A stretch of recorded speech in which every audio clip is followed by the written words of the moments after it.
Big news! Wayfair's tax refund sale is on now. Right now through March 2nd, you can score up to 70% off furniture, decor, appliances, rugs, and more. With fast and easy shipping straight to your door. Plus, amazing flash deals. Shop Wayfair's tax refund sale now to make the most of your refund with huge savings through March 2nd at wayfair.com. Wayfair, every style, every home. Weight Watchers now offers access to affordable GLP-1s. Weight Watchers has everything I need, from weight loss medications to nutrition support and help with my side effects. With our program, our members are losing more weight with expert nutrition and side effect support. Weight Watchers prescribing GLP-1 medications, it's been life-changing. Better results, expert support, lose more weight, make it last. Get started today for as low as $25 at WeightWatchers.com.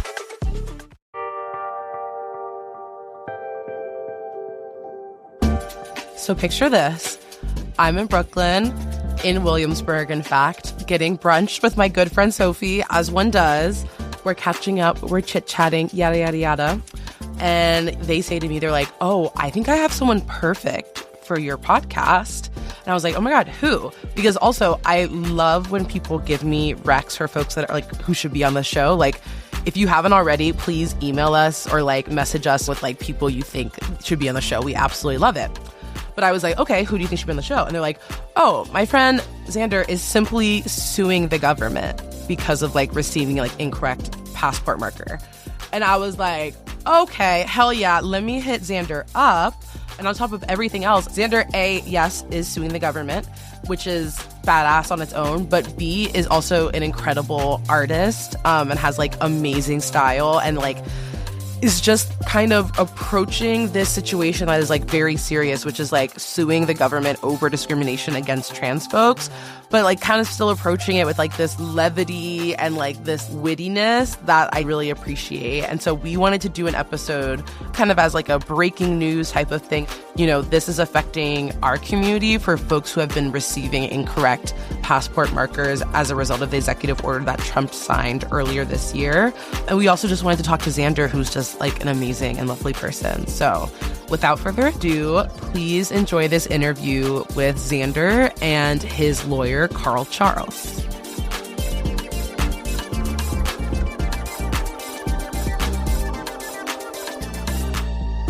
My name is Carl Charles. My pronouns are he, him, and I'm an attorney with Lambda Legal based in our Southern Regional office here in Atlanta, Georgia.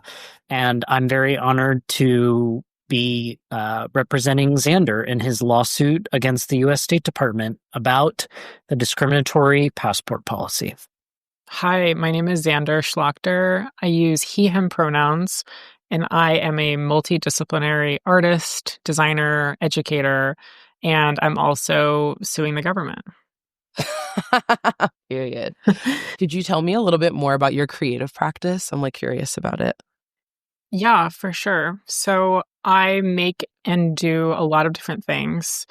And I have a textiles background. So I studied textile design. And I also make installation work, paper mache sculptures, and paintings. Nice. And I also have a business where I design and sell textiles, textile home goods specifically. And I license repeat pattern designs for things like wallpaper, ceramic tiles, all kinds of different applications. And I'm also an educator. And I feel like these things Very are all cool. interconnected in different ways. And my practice is ever evolving. So this is a question that we ask every one of our guests. How did you come to embody your current gender identity? So I used to be a girl. And I used to be really good at being a girl. I was really good at the gender performance of it all. I grew up in Tennessee, and I didn't know any trans people. I didn't really have any examples of like what that looked like. I was really into my sort of feminine personal style. And as a teenager, I really devoted a lot of time and energy into curating and designing my personal style. And I would buy stuff at the thrift store and cut it up and remake it. And I wore these elaborate hats and headpieces and lipstick and weird colors. And I really treated it like my art practice. I was really serious about it. And over time, I kind of designed this sort of persona for myself that was kind of hyperbolically feminine. And it was something that, I wasn't thinking too critically about at the time. But with some space from it, it almost feels like I was doing a sort of drag performance. It wasn't necessarily connected to like a womanhood. And, I got to a point of starting to feel like something was off once I got to college. And I think the fact that I was so committed to that performance of that kind of femininity made it more challenging for me to start to explore my masculinity because I was so committed to it. And it was also connected to my practice as an artist, my professional work. It felt really scary to start to explore that. I came out as gay as a teenager. And I remember as a teenager feeling like some sort of like interest in masculinity, but feeling like I didn't know what it was. Like I knew that I was gay, but I couldn't quite make sense of it. It was a confusing sort of thing. And that, of course, started to make more sense once I allowed myself space to explore my masculinity. And in college, I started binding. I came out again. I started using they, them pronouns and settled into a more androgynous personal style, which I think at that time I knew that it wasn't quite enough, but it felt like the safest option at the time. So I continued living as a non-binary person until a couple years ago, 2023. I came out again as a trans man. I changed my name to Zander. I started using he, him pronouns. So I've come out a lot of times. And at this point, I really don't have anything left to come out as. I'm done coming out. Nice. You can tell that like you're the kind of person that like style is very important to you. Like you have a very cool, very unique style. And I guess I wonder like what that transition was like for you in terms of like adopting a more like masculine style. Because I feel like your style is still very like bubbly and like exuberant. And so I feel like sometimes I've struggled because I'm just like, maybe the parts of my femininity I feel attached to is like because like I find some parts of masculinity like boring sometimes or like not as pretty. Like, and I'm just like, yeah, I don't know if I'm a girl, but like I do just like being pretty. Like, you know what I mean? Like I like serving like a little cunty little vibe. And so, yeah, I guess I'm like, how did you maybe find your cuntiness like in terms of like masculinity and like what did that look like for you? I mean, I think that I had to like let the pendulum swing really hard in the masculine direction for it to kind of swing back and settle somewhere that felt good. I definitely went through a period of time where I was just wearing not the most interesting menswear, just kind of like black chinos and a black t-shirt that felt like the safest thing that I felt would communicate to others that I was masculine, that I was a man, that's how I wanted to be gendered. So I think I embraced it as a tool in that way of like, how can I use this in this moment to tell people what I need them to know? Right. But I really struggled to reconcile my love for decorative feminine aesthetics with my desire to be a man. It's still at times confusing, but I feel like I've, through experimentation of personal style, figured out a place where I get to have some play, and maybe I can have one little like silly, cute handbag in my outfit if the rest of my look is more traditionally masculine. It's about kind of balancing all of the different signifiers. Totally. And using them as just kind of pieces of the collage to tell people what I need them to know. Like giving assemblage, yeah, like the juxtaposition between all your different things, totally. Yeah, and the balance of it. That was a much more elegant way of, rather than me saying, how do you find a cunty little vibe? So I appreciate that. No, I really like your question too. Okay, so pivoting to you suing the government. So, as our listeners know, there is currently a huge issue in the U.S. where trans folks who applied for passports have been receiving documentation with incorrect gender markers, even if they've had passports with the correct gender markers on them before. Could you possibly give us an overview of why this is happening? And then kind of like your own experience of receiving like an incorrect passport? Mm-hmm. Well, this is happening this past year in large part because of the executive order that Trump signed regarding gender and biological sex. And that trans people shouldn't have passports that reflect their gender identities that they embody, but instead reflect their sex that they were assigned at birth. So I had previously held a passport last year that had an M on it, but I had not yet legally changed my name.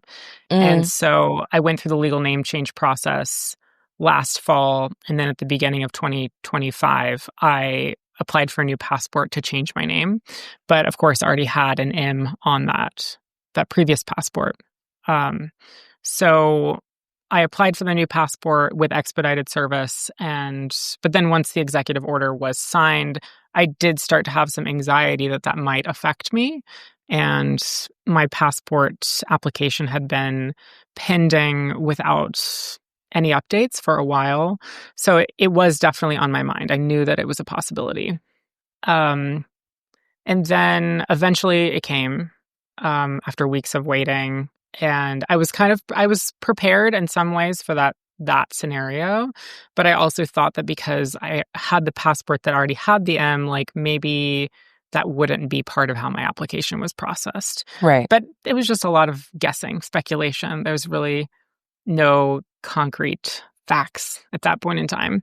Mm-hmm. But although I was prepared, receiving the passport in the mail, seeing the incorrect gender marker really hit me very hard. It was a really hard thing to face. And I think like what I just touched on with my personal gender journey, like it's been long and it was a lot of work. And in an emotional sense of putting in my own kind of commitment to my self-growth and finding out who I am and figuring out how to live a life that I'm in alignment with myself. And to have put in all of that work emotionally, and I've also put in all of that kind of logistical work of doing the name change, navigating all of the paperwork that comes with being trans, Right. And to feel proud of myself for having done all of that. And then finally getting there and then getting this passport that is wrong, really just felt so bad. It felt like very invalidating. I mean, what's particularly this whole situation is nuts, but like, I feel like what's particularly nuts about your situation, it's like, seems like it's almost like more work for them to give you the incorrect gender marker, right? Like in the bureaucratic sense where it's like you already did that kind of bureaucratic labor to have the M marker. I'm sure it must have felt like a complete like punch in the gut to be like, okay, and you still went out of your way to like misgender me and like fuck with me in this way. Totally. Yeah. And I got the passport back with a piece of paper, a computer paper printout that just said information on your passport was corrected for one of the following reasons. And it outlined like a few different kinds of clerical errors that might happen. And there was like an X with a red pen next to something about my gender. That they had corrected a mistake was the way it was framed. Whoa. But I think something about seeing that red X, like it kind of humanized the passport processing in a way that felt really icky to me. Like somebody with their red pen came in here and did that. Yeah. And just knowing that there was a person involved in that, it's icky. That makes it worse. Yeah, because bureaucracy is such a black box in that way that I feel like they hide behind the idea of like, oh, it's just policy or like, oh, it's just how the government works. But it's like, well, the government's made up of people and like these agencies are made up of people. And like, someone went into work that day. And I mean, I empathize with government workers who just like do have to just go to work, right? Totally. But like there's a way of like aligning yourself with like these policies and maybe like not, I don't know. It's Totally. But I can imagine that it made it worse. It is such a black box, and it's all, I mean, even right now, it's like we're just speculating. We don't know. Yeah, exactly. And that's part of the ickiness of it. Totally. So you receive this passport with the incorrect gender marker. What like made you kind of decide to then go from there to like suing the State Department? And like, what was that process like for you? So going back to that moment when I received the incorrect passport and it felt crushing, I remember it was a Friday that I received it. And then Saturday, I felt like I need to have a studio day. I need to go to my studio. I need to have some time to just make something. I felt like I, as an artist, as someone who's always been an artist, I often turn to making as a way to self-soothe and also as a way to kind of problem solve, to think through things. So I came to my studio with no plan or agenda for the day, and I started just noodling around. I was drawing in my sketchbook, collaging, and I came up with this idea kind of all of a sudden to make a passport for myself, a pretend passport, a prop. And I made a papier-mâché sort of sculpture of a passport that's made out of cardboard and paper, but I basically made myself a new passport. And it was something that I felt like I just had this kind of gut feeling that I needed to make it. As soon as I got the idea, I started doing it. And then once I finished it, I decided to share it on Instagram. And I think once it was done, it kind of took on a new resonance. And I reflected on the process of having made the thing that I needed. Like, I didn't get what I need. And so I'm going to use my own two hands to make this thing. And that post, sharing that on Instagram, I think, a lot of people saw it. It got really widely reshared. It's sort of the most attention I had ever had on anything that I'd shared online. And it kind of had a small moment of virality. But in that moment, I remember feeling like, oh, I don't know if anyone will even see this. Like, I'm not posting at like the right time to share on social, Yeah. I don't know if there is a right time to share on social anymore, but totally. Who even knows? Who even knows? Talk about a black box. Yeah, exactly. But it was really nice to know that resonated with people. And I felt also proud of myself for having shared my story in this way that was ultimately rooted in like my practice as a maker and creative person. I've never been one to take to the internet to be like, hey, everybody, a bad thing's happening to me. I felt like it was a lot more comfortable for me to share as a model to others and as a model to myself, like a kind of creative resilience. But in sharing that post, it is also what ultimately connected me with Lambda Legal because it had such wide visibility. I was connected through like a mutual friend to Lambda, and that's when we began the conversation about pursuing this lawsuit.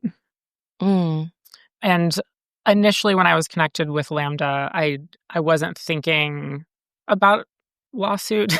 I just was like, oh, maybe there's some answers here. And I'd been put in touch. So I figured, why not just have a call and pursue it.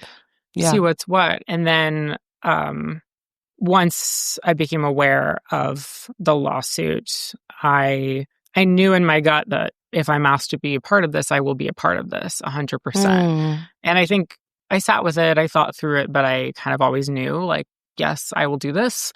And I feel like any choice to not do it, to not pursue the lawsuit, would have been a choice made out of fear. And at this point in my life, that's just not how I'm making choices. And the choice to do it is the choice that aligns with my values. And I feel really grateful to Lambda Legal and all the work that they do. And I feel that to have been asked to be a part of it, to represent it as the first name plaintiff is an honor. I feel happy to be here, honestly. Hell yeah. you said the first name plaintiff, like, will there be multiple people who are kind of representing the lawsuit, or is it going to be mainly you, as much as you're able to kind of get into it? I kind of want to know like the nitty gritty of what the process is like. Yeah, so there's multiple plaintiffs who are represented in the lawsuit, but I am the first name plaintiff, and that my name is on the lawsuit. It's Schlacter v. U.S. Department of State. And not all the plaintiffs are named plaintiffs. Okay. Some of them are DOE plaintiffs, and that they remain anonymous, for a variety of reasons. One would make the choice to remain anonymous or to have their name attached to it. So that's what it means for me to be the first name plaintiff. Wow. So what does processing this lawsuit look like? I guess I'm like specifically wondering how someone goes about like suing like the State Department versus like suing like another individual. Mm-hmm. I don't know, Carl, if you want to try to hop in. Yeah, so as Zander was saying, we represent Zander along with 5 other people, 3 of whom are proceeding under pseudonym for a variety of reasons. Chief among them, it seems relevant to mention, is because they're afraid of retaliation for sharing their legal names. And so, right, as Zander said, it's not a small decision that he decided to move forward using his legal name, right? And he does really embody that spirit of refusing to live in fear. And not that anyone's fear isn't credible, right? That they would make a different calculation is totally okay. But we're really grateful to Zander for being willing to do that and for speaking openly about his experience. So suing the government is kind of, without getting into the nuts and bolts, it's really just that, right? There's a number of different bases upon which you can sue a state government or the federal government. And we have argued that this passport policy violates Zander's rights guaranteed to him and to our other 5 plaintiffs under the Constitution, as well as rights guaranteed to them under federal statutes, that is, federal laws, right? So the Constitution is this document that everyone has an opinion about, to say the least. But we argue that this passport policy violates Zander's equal protection rights, which is the right to be treated equally under the law, right? And that's what the judge found in Zander's case and granted that preliminary injunction saying, I agree with the plaintiffs, I agree with Zander. This policy treats him differently, treats these 6 trans people differently when it comes to their ability to obtain correct passports. So the judge said they are likely to win when this case moves forward. So I'm going to stop the policy from being enforced against them right now. Because I'm finding they're likely to win. So there's no reason they should suffer if they are likely to win. And that ruling enabled Zander and our other 5 clients to get their passports corrected with the right markers. Okay, amazing. Thank you so much for explaining that, Carl. Was there a recent Supreme Court decision around this, like a couple weeks ago or something? Am I making that up? Is that right? You're not making it up. It was last week, actually. Cool. So there's another case about this issue that was brought by the ACLU, and that case was a class action. And so the ACLU basically represents everyone except Zander and our 5 other clients, arguing that there's a class of trans people who are not just trans people, but trans, non-binary, gender non-conforming, and intersex people who are impacted by this passport policy. They went in front of their judge in Massachusetts and said, same things we did. This violates constitutional rights, also statutory rights under like laws, not just the Constitution. And the judge granted them an injunction as to the whole class of people. And the government appealed that first to the Court of Appeals that covers Massachusetts, which is the First Circuit. And then they lost. They didn't lose. They sought an emergency stay, asking the First Circuit, don't let this injunction stay in place. Don't let these trans people get the correct documents. The First Circuit said, no, we're not going to do that. The injunction stays in place. So then what did the government do? They went up to the Supreme Court and they sought an emergency stay, basically reversing the injunction as applied to that whole class of people. And sadly, beyond sadly, disappointingly, frustratingly, the Supreme Court granted it. So even though the lower court, both the lower appeals court and the lower district court, both said these folks are likely to win on their constitutional claims, the Supreme Court said, we don't think so. And so you don't need an injunction, right? There's one paragraph from the stay order where the court said, displaying passport holders' sex at birth no more offends equal protection than displaying their country of birth. In both cases, the government is merely attesting to a historical fact without subjecting anyone to differential treatment. I mean, that could not be more wrong, right? That is wrong. It's like naturalizing gender as this thing that like just exists in like the ether rather than like something that is like constantly violently upheld and enforced, right? Like that language is like very, very telling about what they think about gender. That's right. And it will not shock any of your audience to know that Justice Jackson wrote a scathing dissent and pointed out all the ways that this policy harms trans people, and also pointed out, by the way, that trans people have been able to get passports with accurate markers for 33 years through 6 presidential administrations. Wow. So it just can't be that this is suddenly so wrong, right? So unfortunately, what that means for everyone except our clients, including Zander, is that moving forward, people cannot get their passports updated to the correct marker, right? That means that the discriminatory passport policy is back in place for everyone except basically Zander and our 5 other clients, because we have an injunction that is separate from that one that the Supreme Court has not said anything about. Got it. Covers them. Zander has a much simpler way of explaining this than the legalese I just vomited at you. So if you want to hear it from him, you totally should. Okay, amazing. I appreciate that, Carl. Thank you so much. I was just going to say that Carl is always so great at delivering the legal process and all of the nuts and bolts with a clarity that is great. I love it when he uses his lawyerly legalese to explain something. Yeah. I don't know that I have much to add. It's just that the Supreme Court deciding that the preliminary injunction for the ACLU case doesn't stand, like, does not affect me and the other plaintiffs, and that I've already received a corrected passport, but if I had not yet, my preliminary injunction would still allow me to get a new passport at this moment in time. Right. Yeah. And I'm like, what do you mean because of this like tiny little stipulation kind of thing that like those folks now don't get to update their passport? You know what I mean? I'm just like, yeah, I hate the law. It's so oppressive. Like, it's also just deeply confusing. Yeah, and exactly. Lots of people don't understand how it works, you know, almost as if it's by design. Totally.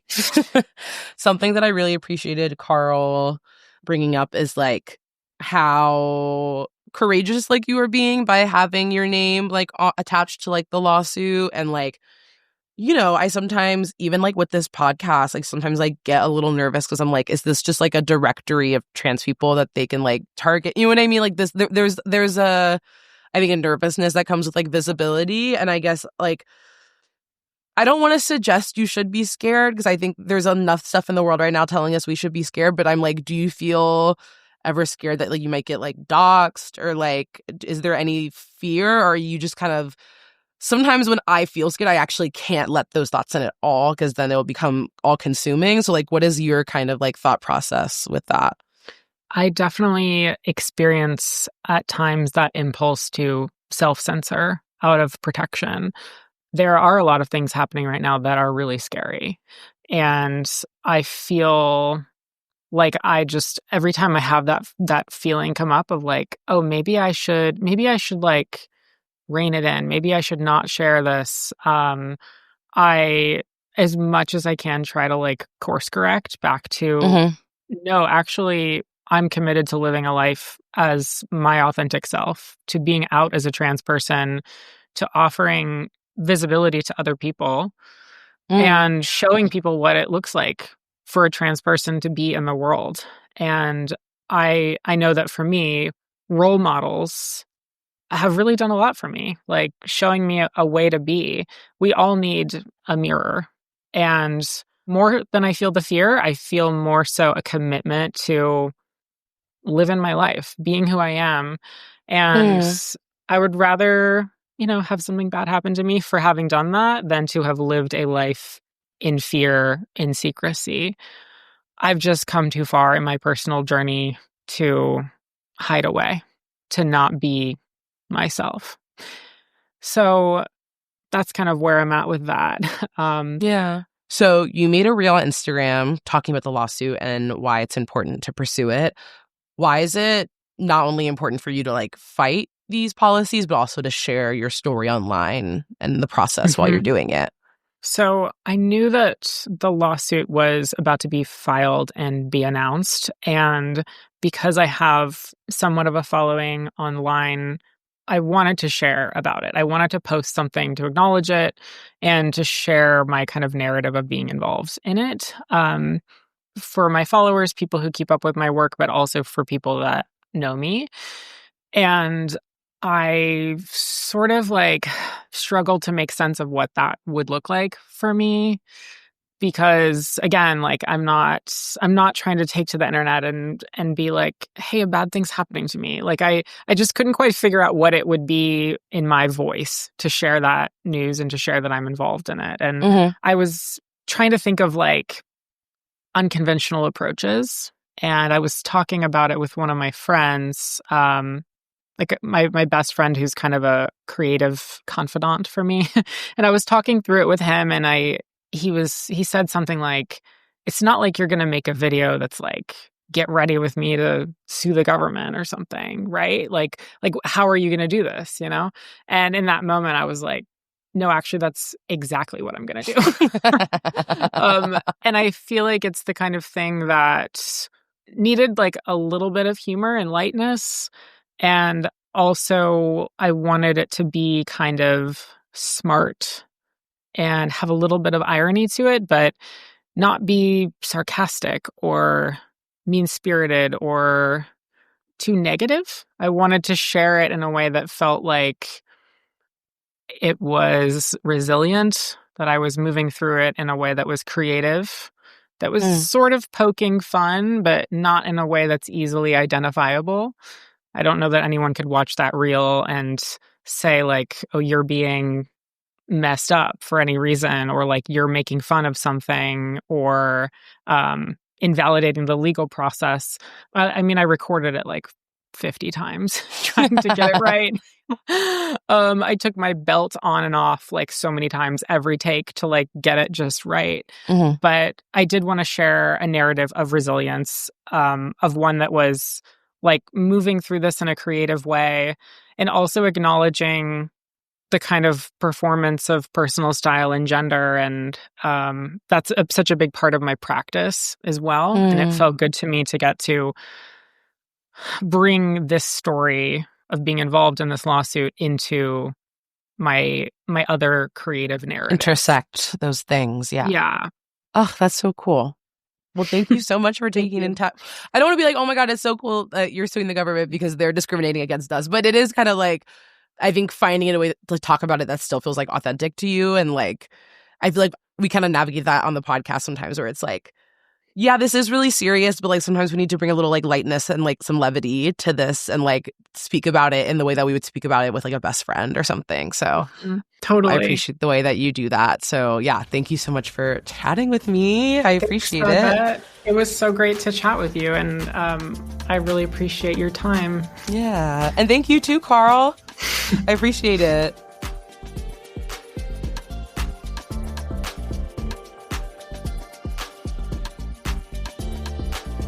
Gender Spiral is an original podcast from Audiation. Theme music is composed by Chanel Kirchlow, remixed by Daria Lord. Additional music by Command Jasmine, courtesy of Molten Heart, with art by Joey Hahn and graphics by Michael Tyrone Delaney. The show is executive produced by Ireland Meacham, myself, Babette Thomas, and my co-host Allie Beardsley, along with Sandy Smullins, with some additional story editing from Susie Armitage. If you want to help us out, you can rate or review us wherever you're listening to us right now, and follow us on Instagram at Gender Spiral to get notified about new episodes. And be sure to support us on Patreon at patreon.com/genderspiralpodcast. For $2 a month, you can get access to our Discord community. Higher tiers will get you exclusive bonus content, plus gifts from us like these cute little monthly postcards and free merch. You can also check us out at genderspiralpod.com, where you'll find transcripts for each episode and a link to leave us a voicemail. And you can shop our merch store.